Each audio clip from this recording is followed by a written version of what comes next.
Welcome to Penrose Learning, where we make understanding easy. In this video, I will explain how to make caramel custard. First, preheat your oven to 325 degrees Fahrenheit and prepare a baking dish for a water bath.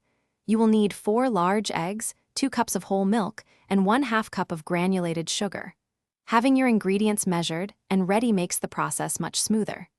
This easy method ensures a delightful dessert with minimal fuss, perfect for any occasion.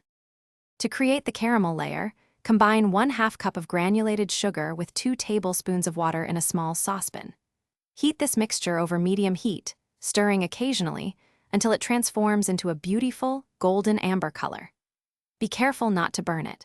Once it reaches the desired hue, immediately and carefully pour the hot caramel into the bottom of your individual ramekins or your single baking dish, swirling to coat the base. Now, let's prepare the creamy custard base.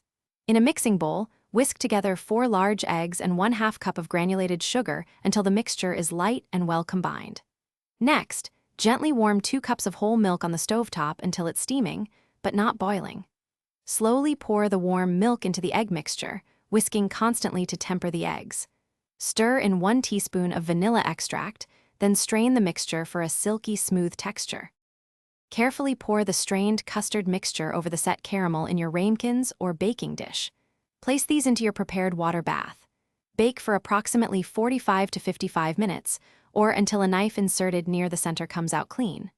Once baked, remove from the oven and let them cool completely on a wire rack.